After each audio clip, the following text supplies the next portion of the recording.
This Nadir. This Kev. Yo, we are Gaines Music Life. So we're back to do, finally, our 2021 top 10. Yes, I think it's sir. going to be interesting this year, Kev. Man, you know what? Only reason I think it might be interesting is because, look, I want a lot.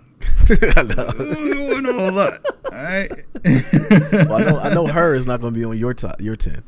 She wasn't on anybody's. Yeah, nobody's 10. And that's things that, like, okay, whatever. I'm not trying to stay on y'all her fans' neck. We're gonna find. It was a good album. It was actually it was decent. It was fine. It was fine. It was forgettable. Enjoyable. Don't lie to people. It just wasn't the best. It wasn't the best of the year. It was, but it wasn't bad. Okay, I'll say that much. Before we get started in the top 10, though, do you have any honorable mentions? Of course, man. Right, my so first roll. honorable mention. Oh, hold on. You want to go? Go ahead. You roll through your honorable mentions. Hey, man, I'm gonna just go through all. I only got 4, so here we go, man. I only got 4. I had you got 4 as well? Yeah. I told you it wasn't a lot. It wasn't a lot. Yeah, baby. But first one, Baby Keem, the Malak Blue. Okay. Fantastic album. Didn't make my top 10, but I did enjoy it a lot. It was always nice hearing Kendrick. And Baby Keem, all right, man. Okay. You know what I'm saying? He showed up. You know what I'm saying? He showed up. He got a different sound. Then I had Baldy James and Alchemist with Bo Jackson. Yeah. You know what I'm saying? That's one I wish we would have reviewed. I do too. Yeah. It kind of went over the radar with me. Because like I thought about like I get it. I listened to my own. Even when he did the Super Bowl, I thought it was. I listened to that one too. But go ahead. But it just kind of be one of them ones, man. You might just throw it on, and be like, all right, yeah, I like this. I don't know if I like his voice all like that though. Hey man, you can't deny the rapping though. Well, no, but I'm saying and the production. The production was always good. I liked, but he raps off beat sometimes. That's the draw. Yeah, I guess. It's like how Freeway, you know what I'm saying? Either you loved Freeway or you hated Freeway. Like because of his whiny voice? Nah, because of the patterns that he chose, man. He would do the rhymes every other bar. Okay. Yeah. So it's like, you know what I'm saying, you get 2 bars back to back that don't sound anything alike, but then the next 2 bars, it kind of went 1, 3, 2, 4. You know what I'm saying? Who don't like Free, man? I thought everybody liked Free. A lot of people didn't really rock with Free like that because that rhyme pattern, man, you know what I'm saying? He jumped over like he was putting in memory sticks. You know what I mean? Like he was slotting the RAM, you know what I'm saying? The 2 and the 4, baby. You know what I mean? We're so nerds. But my last 2, man, I had JPEG Mafia with EP. I thought that was fantastic. It was a great listen. And then Maxo Cream with Weight of the World. Gotcha. Maxo, my guy. A lot of people don't really rock with Maxo Cream like that, but I rock with him heavy. Gotcha. No, I don't even rock with him. I know who you're talking about, but because he looks like a monkey, right? That's your opinion, man. I'm gonna let you do your thing. You know what I mean? I'm trying to pull you down the cellar with me. That's all. I don't think that.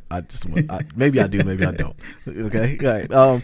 My honorable mentions. First one, Silk Sonic. All right. An Evening with Silk Sonic. I wanted more from this project. See, I like Anderson .Paak and I like Bruno Mars. I don't know if I like them together. And the thing with that album is just it kind of all bled together. And I think maybe the singles wore me out. I think it was too many of them. Most of the album was singles already. Yeah, so maybe that was it. Because I liked the songs, though, when they first came out. When I thought I just wanted more from the album. JPEG Mafia had that on here as well. But is it EP or LP? EP was separate from LP, but there were 2. Okay, well that's the one I thought was okay. It was, but I still listened to it. I still rocked with it. It was good.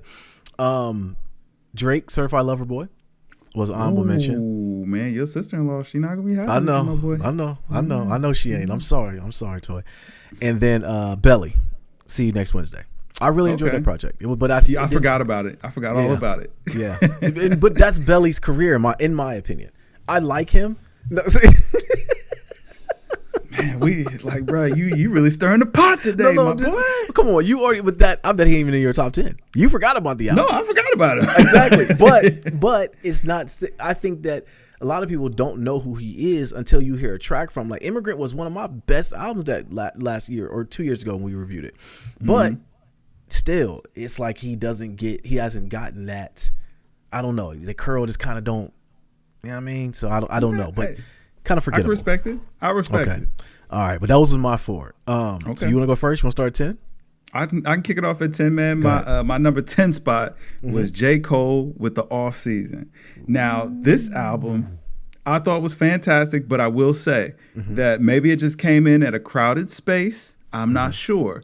but it did seem like it did fade a bit. But as I got into December and I was trying to put this list together, I went back and listened to it because throughout, I'll give y'all a peek into the process. Throughout the year, all of my favorite albums I end up saving. So it makes it real easy for me to just go back through my Apple Music, Spotify, all that, and just look at what I saved. And it's like, okay, yeah, I really enjoyed this. Yeah.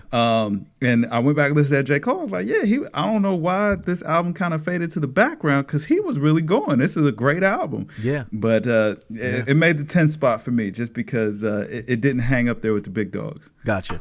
Okay. 10 for me was Snow Allegra. Temporary Highs and Violet Skies. An album I would go back to and listen to a lot just because it's so smooth, man. I really enjoyed Snow's voice. Last year she had a project that was really good as well. I thought this one wasn't as good as that one, but this was once again an album that I will go back to, and she be talking that talk, man. So, and maybe I'm just a Snow fan.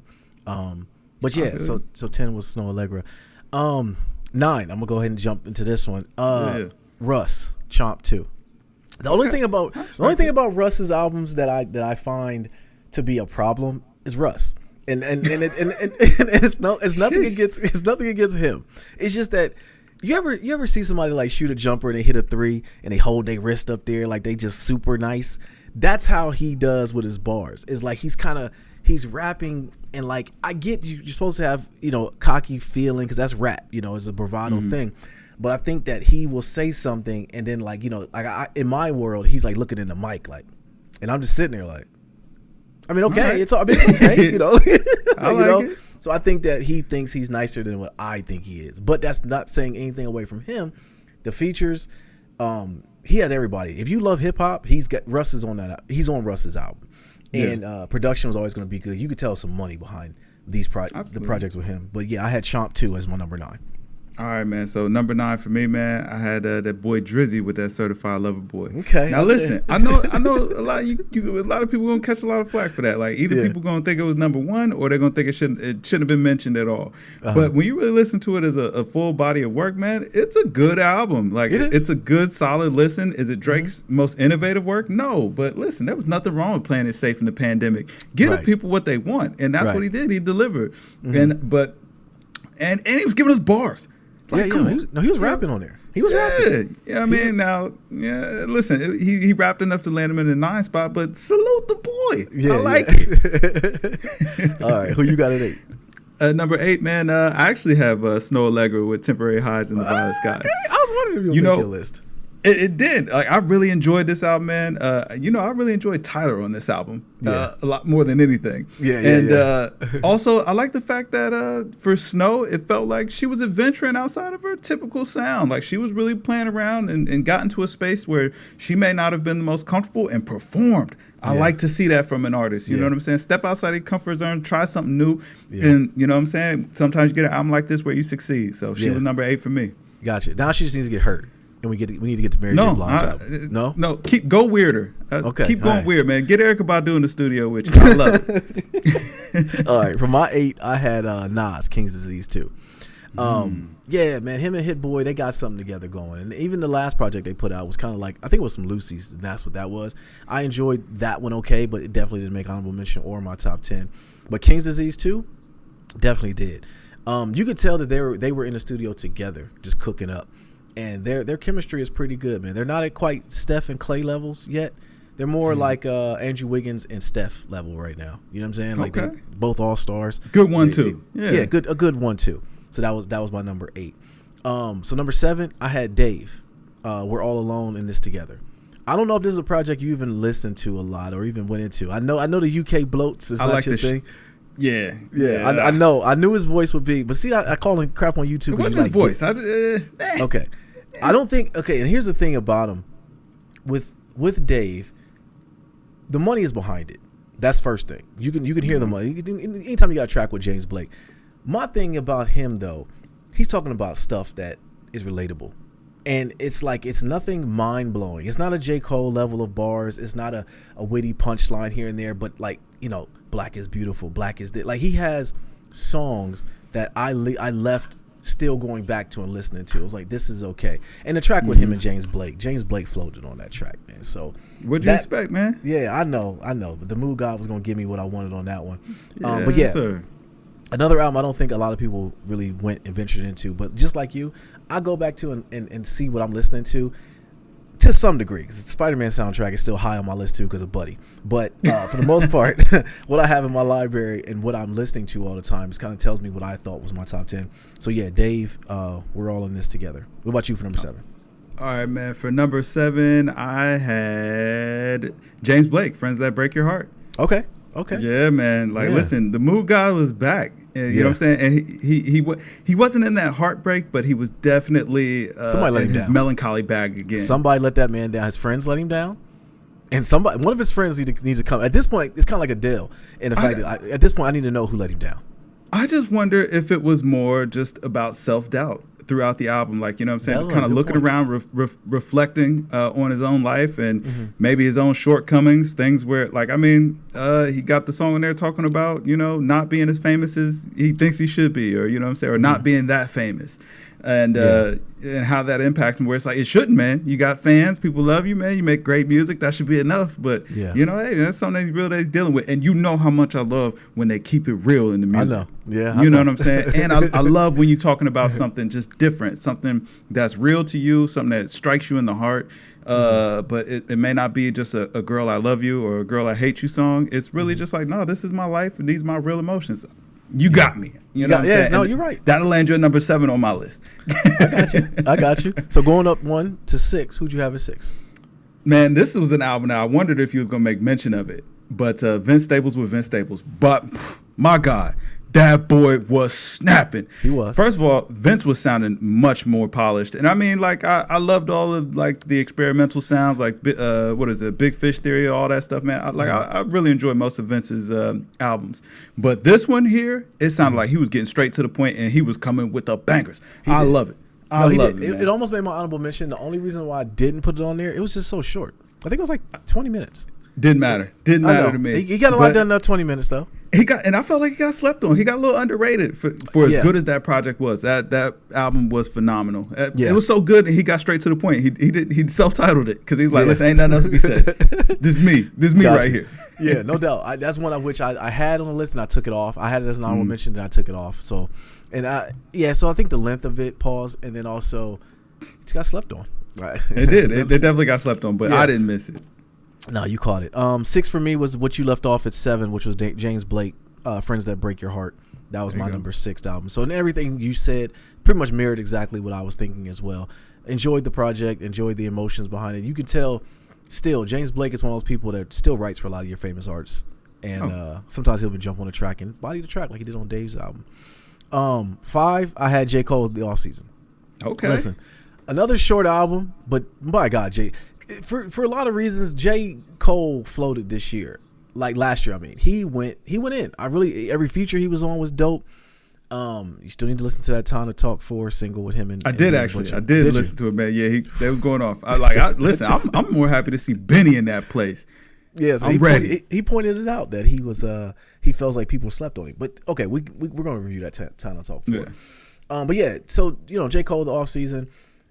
21 Savage's verse on that album was 21 been coming with it, bro. He has. That's another one last year that I had to really look at. Like, who would have been my rapper of the year? It'd have been close in there. He was doing his thing. But yeah, man, The Off Season was a great project to me. Kind of came out of nowhere because I don't think he really promoted it as much, you know. But Cole, he can make music, man. He really can. Let's see. We're on. That was 5. That was 5 for you. I gotta get my 5. Get your 5. Man, my 5th one, man, which is an album I'm surprised to see you back it off of, man, was that Silk Sonic and Evening with Silk Sonic. First, that album is fantastic. And I mean, it's one of those joints where it's like, man, you could just throw it on. It's funny, it's witty, it's you got that good groove to it, man. Like, I hate to use smooth, but it is a smooth listen, man. Like, yo, they came with it, especially for a collaboration where it seems like it should work. But then it also seems like I could see where this would fail horribly. They delivered.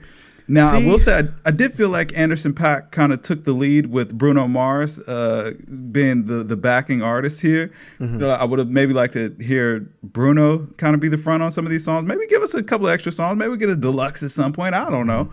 But I enjoyed it, man. I enjoyed everything about it. I think Anderson .Paak, Okay, this God's honest truth. What I think about this album, I think Bruno Mars, as talented as he is, all of his albums are typically styled after a particular style of music. So, you know what I'm saying? Maybe he's doing doo-wop. Maybe he's doing, New Jack Swing. Maybe he's doing, you know what I'm saying? Like he always styles after an era, and then he builds the whole project around that sound. But for this, he just built himself around Anderson .Paak's sound because, you know what I'm saying, Paak does his own thing. And it was like, yo, I like what you do. I'm going to lend my talents to what you do rather than, you know what I'm saying, being like, all right, let's pull from 90s R&B and just do that. You know what I mean? Both of them trying to adjust. I feel like Bruno just adjusted. He stuck to course as far as just mimicking another black artist again. Now, see, you got to make it messy. You know what I'm saying? You just gonna take it and make it messy now. You know what I mean? Like, I got no problem with what he's doing. I promise you, I'm not trying to ruin it. Okay, I'm not saying that. So, but that it goes in our and go. We love 24 Karat Gold, so that's nothing. We love that album, but that's kind of my issue with Bruno at times. It's like amazing talent, right? But like, who is he? If he's just still not stealing, if he's owing to the people that he is performing after, what is his sound? Like, listen, man, we keep watching and find out. Don't believe me, just watch. Right. You know what I'm saying? Right. Okay. Like, yeah, eventually it's going to shine through. That's not going to come off well, Bruno fans. I love y'all. But no, it's not. Yeah, whatever. See, no, I feel you. But no, he's multifaceted. Like, look at, see, you're thinking about it in that way. Like, maybe he's not bringing anything new or original to the game, but like, it's a talent in itself to be able to take these old sounds and recreate them into something new. Like, I mean, like, it just shows his range as an artist. No, so, I agree. No, I appreciate the legends. All right, so where we at? Was that your 5? That was my 5. So I'll give you my 4 now. Okay, yeah. And at number 4, I had IDK with You See For Yourself. Ooh. Another banger of an album. My God, that boy went absolutely insane. Like, he's so versatile. Yeah. In every album, I just hear so much growth. When I see or when I listen to man, what's the track with Young Thug? I forget the name of the track with Young Thug on there, but then I hear like Puerto Rico on the album. Yeah. Come on, my boy goes. How does he come up with that? Like, how does he go from one extreme to the other? That's a complete 180. I think he's just extremely talented in that regard, and people are so sleep on him. Yes, exactly. It's like it's mostly an R&B song. You know what I mean? Like, yo, my boy can do it all. Like, people gotta stop sleeping on IDK. And he got deep on that album. He does every time though. I know, you're right. Like, he never misses. Once he has a theme, he don't miss. I googled his stepdad. I want to know what he looks like. Like, I definitely you talked about him so much. I want to know who he was. You know, 4 is gonna shock you for this one for me. Okay, all right. It's Wale for Lauren too. Word. Okay. Hey, listen. I know you probably didn't give it a shot, and I know you probably didn't even listen to it. I listened to Shine. I had enough. I bowed out. Yeah. Yo, peace to that brother. He actually had a couple of songs after that where he was going off. Like, much respect to Wale, but I wasn't subjecting myself to that. Listen, I feel you. I knew it was going to catch you off guard for that one. But no, for Lauren too was good, man. Like, I literally was like, yo, I kept going back to it, and he was back in his Wale good rapping bags. To me, the album About Nothing, the one he had a theme about marriage, is when Wale can kind of stay on task. And I think when he tries to venture off and try his own sound is where he gets himself in trouble. On this one, he had a theme on this one. I'm not sure what that theme was, but it was a lot of the same. So I really enjoyed that project. Excuse me. So number 3, I had Kanye West and Donda. Ooh, at number 3. Wow. Number 3. I had Kanye West and Donda. Very good project, man. I love the fact that it was edited because I could listen to it in the car with the kids. But more importantly, man, I at one point thought it was going to wear me out from all the different versions of the songs, but I like hearing them. I like hearing, Jay Electronica on one track, and then the next time it's the Locks or something, just different versions of how somebody else would have done it. And the fact that he threw them all on there. Yeah. Because some people would just throw it out another version of it and just have another album, which I do think we're going to get in Donda too. I think it's going to be a lot more versions of what songs that we... I love it. Yeah, I'm all for it. But yeah, Kanye West Donda was my number 3. What about number you? 3? Wow, I'm surprised, man. Number 3 for me, I had JPEG Mafia with LP. Okay, that was the actual album, was LP, and it's like, man, listen, Peggy. I don't know if he got the money behind him yet, but it sure sound like it.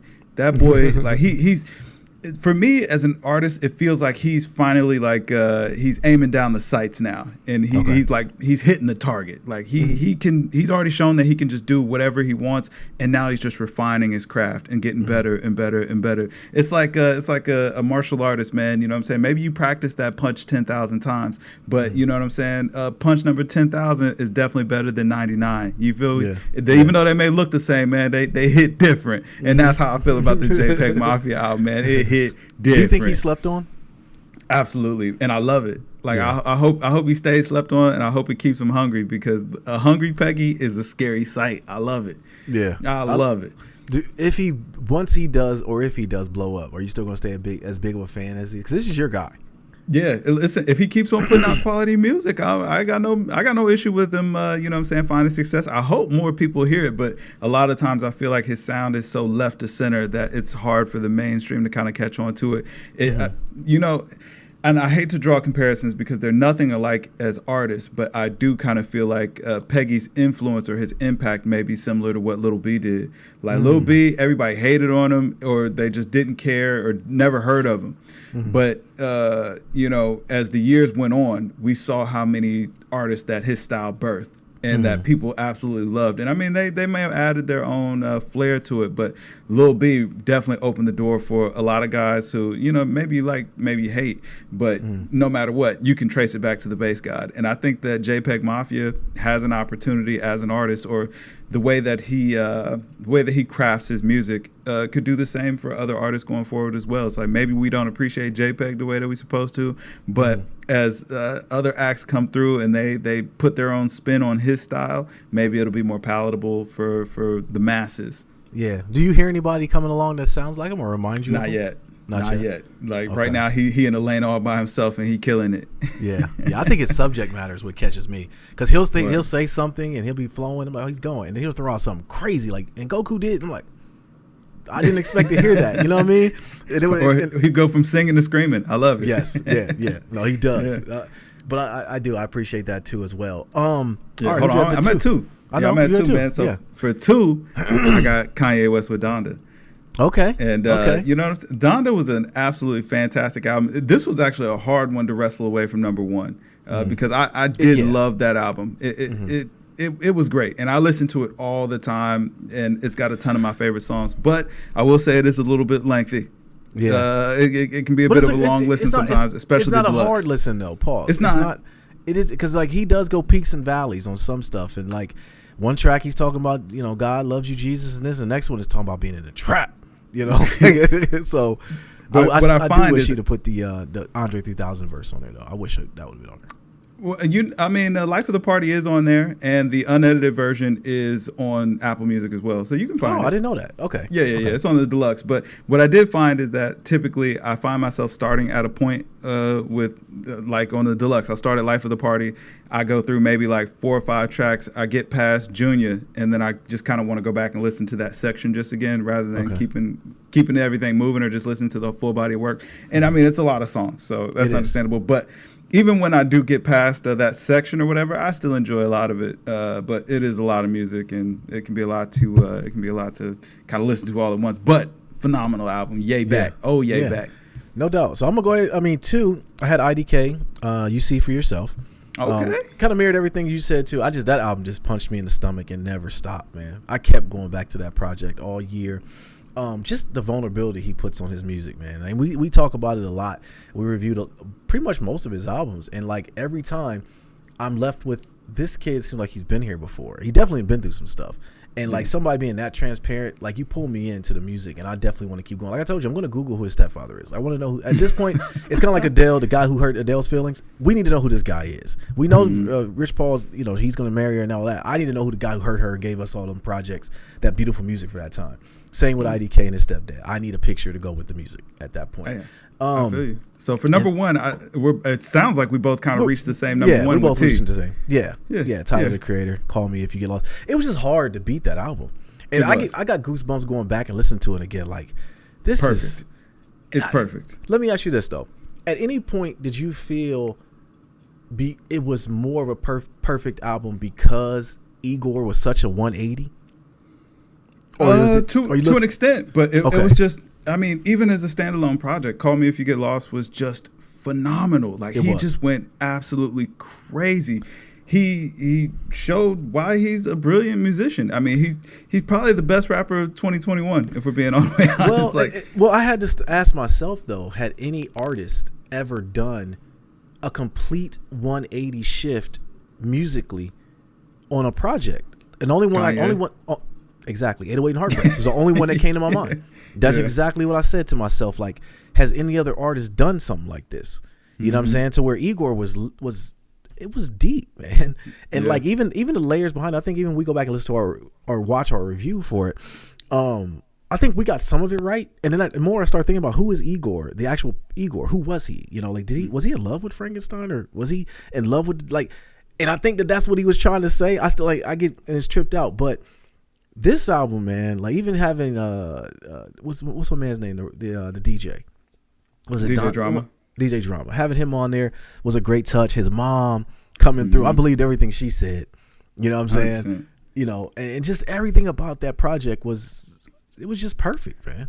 I think what makes it so crazy is it's like, yo, he was giving us like straight up rap songs, like the song he got with Pharrell and Uzi. You know what I'm saying? They just giving us straight up rap songs to What's Your Name? Like, bruh, it's like that sounds like a style or a period piece where it's like, yo, the fact that you can just kind of bounce between this and then give us a song like Wilshire, where it literally just sounds like you're just writing in your diary, or you know what I'm saying? It's just stream of thought for what's really going on in your life. Or like, I felt heartbreak. You know what I'm saying? Like that felt real. And again, like that's when I listen to music like that, when you're able to connect and I believe you, it hit different and it gets you #1 spots. Yeah, it you does. Know what I'm saying? I knew rapper alive. I knew we would land on the same, because it was just hard to beat that album.